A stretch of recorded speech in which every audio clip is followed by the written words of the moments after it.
एक व्यक्ति नहीं है इस देश में, इस सदन में, सदन के बाहर, उस सदन में जो ये कहे कि उसने किसी जानने वाले को ना खोया हो। दिल्ली और दिल्ली में रहने वाले कुछ ऐसे लोग जिनकी सोच बड़ी स्टीरियोटाइप सी है। दिल्ली के एक सोशल मीडिया पर वायरल हो रहे वीडियो के बारे में आपसे बात करेंगे, जहां पर कुछ लोगों ने दो लड़कियों को ये पूछ दिया कि आपका रेट क्या है, जिसके बाद उन्होंने उनके ऊपर बहुत गुस्सा किया। बाकायदे एक वीडियो बनाई है जो कि सोशल मीडिया पर काफी वायरल है। लोग उन लोगों को काफी ज्यादा कंडेम कर रहे हैं, उसके बारे में पूरी जानकारी आपको देंगे। वहीं दूसरी तरफ बात करेंगे एक एमपी के ऐसी स्पीच के बारे में जो कि पार्लियामेंट में उन्होंने दी, वो भी कोविड मिसमैनेजमेंट के ऊपर, कि किस तरीके से सरकार ने कोविड में मिसमैनेजमेंट करा है, जिसकी वजह से कई सारी चीजें ठीक नहीं गई जैसे उनको जानी चाहिए थी। उस वीडियो के बाद उनके ऊपर इतने ज्यादा उनको सराहना की जा रही है, लोगों ने पार्लियामेंट में तालियां तक बजाई। पूरी वीडियो में आपको दिखाऊंगा और कई सारी इंटरेस्टिंग न्यूज अपडेट्स। लेकिन उसके पहले आप सभी को मेरा नमस्कार, मेरा नाम है देवेश सिंह। समाचार 2.0 में आप सभी का स्वागत है।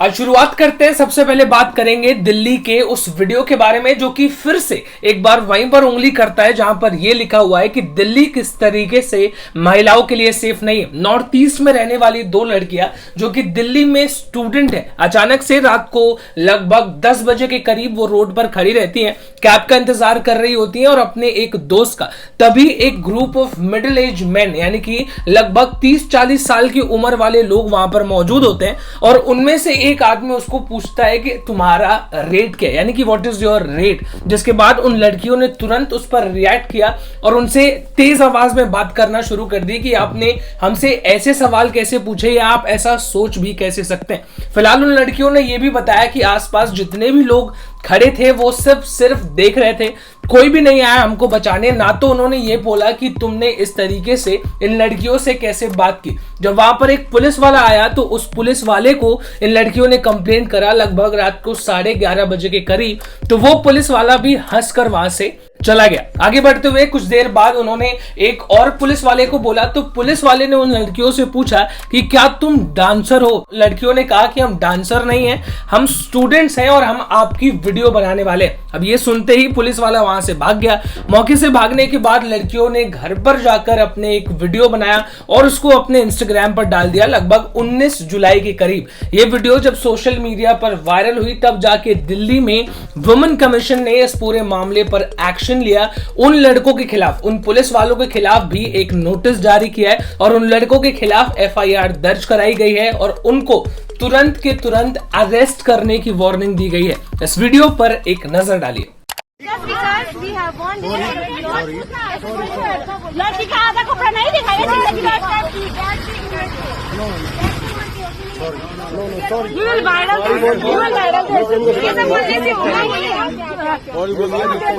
ऐसा करता है क्या? ऐसे रेट पूछ लेते हो? रेट लाइट कहाँ पड़े आपको पता नहीं? हाँ, हम लोग का मूड स्पॉइल कर दिया।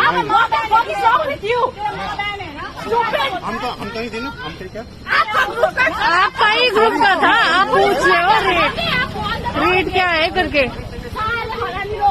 छोटे को भी नहीं देखते उसके बाद पूछो। हाँ, ऐसे रेट मत पूछना। लड़की का आधा कपड़ा नहीं दिखाएगा।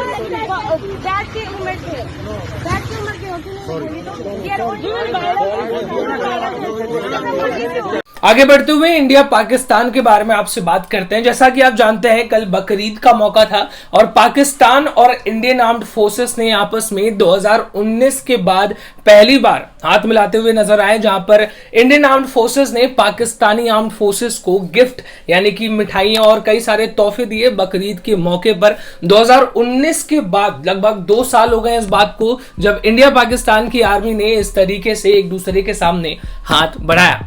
बीजेपी, कांग्रेस, इन दोनों बड़ी बड़ी दिग्गज पार्टियों के बीच फंसी बॉलीवुड की क्वीन कंगना रनावत ने यह डिसाइड किया है कि वो इंदिरा गांधी के ऊपर फिल्म बनाएंगी। जैसे कि आप जानते हैं 1975 के दौरान इंदिरा गांधी ने इमरजेंसी का माहौल पैदा कर दिया था, जिसके ऊपर कंगना रनावत फिल्म बनाने जा रही हैं, जिसके लिए जहां पर इंदिरा गांधी की पैदाइश हुई थी प्रयागराज में, वहां पर इनकी पूरी टीम रिसर्च करने के लिए जाने वाली है, जिसके ऊपर कांग्रेस का कहना है कि हम बिल्कुल भी कंगना रनावत और उनकी टीम को प्रयागराज में घुसने नहीं देंगे। क्यों? क्योंकि वो बीजेपी की एजेंट है। जिसके बाद बीजेपी और कांग्रेस के बीच फिर से एक टफ वॉर जैसी सिचुएशन हो गई है, जहां पर बीजेपी का यह कहना है कि उत्तर प्रदेश में योगी आदित्यनाथ के होते हुए कंगना रनावत को प्रयागराज में घुसने से कोई नहीं रोक सकता।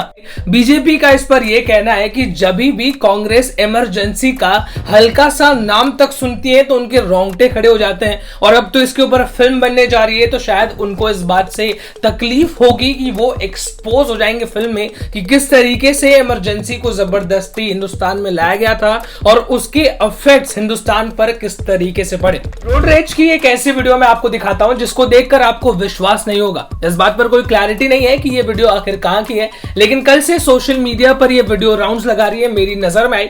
मैंने वीडियो देखी, आप देखकर शॉक हो जाएंगे। एक गाड़ी के ऊपर, वैगनार के ऊपर एक आदमी लटका हुआ है और ड्राइवर उसको 5 किलोमीटर की डिस्टेंस तक घसीट के लेके जाता है। इस वीडियो पर एक नजर डालिए।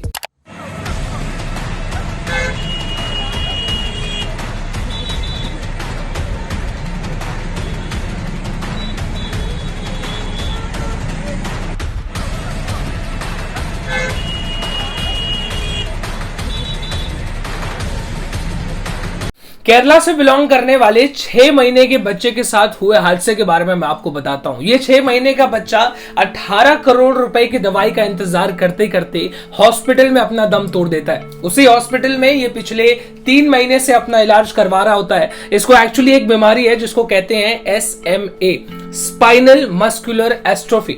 इसमें क्या होता है, आपकी बॉडी में जितनी भी मूवमेंट्स होती है, इस मूवमेंट को करने के लिए एक नर्व चाहिए होती है, और वो नर्व इसकी बॉडी में, इस बच्चे की बॉडी में काम करना बंद कर देता है। और इस बीमारी के ऊपर सिर्फ एक ही दवा काम करती है जो अमेरिका में मिलती है और जिसकी कीमत लगभग 16 करोड़ रुपए। इंडिया में उसको इंपोर्ट करना पड़ता है और इंपोर्ट ड्यूटी भरने के बाद लगभग 18 करोड़ रुपए। अब परिवार वालों के पास उतने पैसे तो थे नहीं, सरकार से उन्होंने मदद मांगी, जिसके बाद कोर्ट में भी एक प्ली दाखिल की कि सरकार हमको पैसे दे। जिसके बाद कोर्ट ने यह बता दिया कि 5 लोगों की कमेटी बनाई जाएगी और वो डिसाइड करेंगे कि आपको दवा के लिए पैसे देने हैं या नहीं। इवेंचुअली वो इस फैसले पर आते हैं कि दवा नहीं दी जा सकती, क्योंकि सरकार फिलहाल इस पोजीशन में नहीं है, स्टेट इस पोजीशन में नहीं है कि वो उतने पैसे आपको दे सके। जिसके बाद वो उनको ये रिकमेंड करते हैं कि आप क्राउड फंडिंग कीजिए, जहां पर बहुत सारे लोग मिलकर आपको पैसे देंगे और उन पैसों से आप अपने बच्चे का इलाज कर सकते हैं। जब तक कोई दूसरा फैसला या दूसरी चीज को फॉलो करते वो लोग, तब तक ये 6 महीने का बच्चा 18 करोड़ रुपए की दवाई का इंतजार करते करते उसी हॉस्पिटल में अपना दम तोड़ देता है। जम्मू कश्मीर के कुपवारा से बीजेपी के लिए एक बड़ी खबर, जहां पर बीजेपी की ही कुछ वर्कर्स ने और उनके पर्सनल सिक्योरिटी गार्ड्स ने नकली मिलिटेंट अटैक होने का दावा किया, सिर्फ इसलिए ताकि उनको और ज्यादा सिक्योरिटी मिल सके और बीजेपी में कुछ लोग उनके ऊपर अटेंशन दे सके। जिसके बाद पुलिस वालों ने पता किया तो उनको पता चल गया कि ये एक नकली अटैक था, जिसमें बॉडीगार्ड ने गोली चलाई तो एक को जाकर हाथ पर गलती से लग गई। फिलहाल बीजेपी ने इन दोनों को सस्पेंड कर दिया है, वहीं एक इंटरनल इंक्वायरी भी इस पूरे मामले पर बिठा दी गई है। पेगासस स्पाईवेयर लोगों को कितना परेशान कर रहा है, इसके बारे में आप ममता बनर्जी से सुनेंगे तो आपको ज्यादा मजा आएगा। ममता बनर्जी ने एक्चुअली में अपने फोन के ऊपर टेप लगा दिया और उन्होंने कहा कि इसको मैंने प्लास्टर कर दिया है, अब मुझे कोई देख नहीं सकता, क्योंकि मैं किसी से बात करूं, फोन पे ऑडियो से बात करूं, सब मुझे सुन सकते हैं। पेगासस स्पाईवेयर को उन्होंने इस तरीके से कंडेम किया। इस वीडियो पर एक नजर डालिए। देखो हम पूरा इसको प्लास्टर कर दिया, क्या करेगा, फोन लगा के क्या करेगा, कैमरा में पूरा सुन लेता है, हम ऑडियो में भी बात करते हैं तो, फेस टाइम में भी करते हैं तो, वीडियो में भी करते हैं तो, मैं कैमरा का ही पूरा प्लास्टिक प्लास्टर लगा दिया। एक गवर्नमेंट ऑफ इंडिया को भी प्लास्टर लगाना चाहिए, नहीं तो देश बर्बाद हो जाएगा, देश को बर्बादी हो जाएगा। किसी का ऊपर भरोसा नहीं है, केउ काउके विश्वास करते पाরছে না। Even central government I am sorry to say. इसी के साथ आज की आखिरी न्यूज की तरफ रुख करते हैं, जहां पर मैं आपसे बात करूंगा पार्लियामेंट ऑन फायर के बारे में। एक एमपी ने ऐसा स्पीच दिया कोविड के मिसमैनेजमेंट को लेके कि किस तरीके से सरकार में खामियां हैं और सरकार ने कोविड को किस तरीके से मैनेज किया। ये इस तरीके का स्पीच था कि पूरा पार्लियामेंट ताली बजाते हुए नहीं थका। और जब ये वीडियो सोशल मीडिया पर अपलोड हुई तो लोगों ने लाइक, कॉमेंट और शेयर करने से नहीं थके। इस वीडियो पर एक नजर डाली। राइट टू हेल्थ की बात क्यों नहीं करते हम लोग? उसमें कोई किंतु परंतु लेकिन परंच नहीं। सीधे तौर पे स्वास्थ्य का अधिकार constitutionally guaranteed, right to life के साथ लिंक करिए। किसी अस्पताल की मजाल नहीं होगी कि वो उस खिलवाड़ कर पाए उस राइट टू लाइफ का। एक व्यक्ति नहीं है इस देश में, इस सदन में, सदन के बाहर, उस सदन में जो ये कहे कि उसने किसी जानने वाले को ना खोया हो। और सबसे पहले माफीनामा उन तमाम लोगों को जिनकी मौत को भी हम एक्नॉलेज नहीं कर रहे। मई के महीने में मैंने 6 आर्टिकल लिखे। संसद चल नहीं रही थी, कहां अपनी शिकायत ले जाते, किससे कहते। मुझे भाजपा के मित्रों ने, कई साथियों ने कॉल किया, बधाई दी। मैं उनका भी एहतराम करता हूं और कहता हूं कि ये भरोसा इस सदन का है कि हम सबको एक साझा माफीनामा उन लोगों के नाम भेजना चाहिए जिनकी लाशें गंगा में तैर रही थी। ऑक्सीजन के लिए लोग फोन करते थे, हम अरेंज नहीं कर पाते थे। लोग समझते हैं सांसद है, ऑक्सीजन पहुंचा देगा।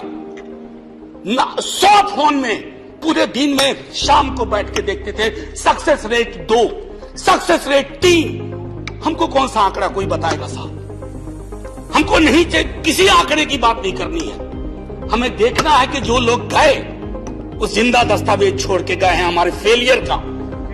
मैं आपकी बात नहीं कर रहा हूं साहब। आप कहिएगा 70 साल में कुछ नहीं हुआ, मैं उसमें जाना ही नहीं चाहता। ये कलेक्टिव फेलियर है 47 से लेके अब तक की सारी सरकारों का। ये वेलफेयर स्टेट है ना।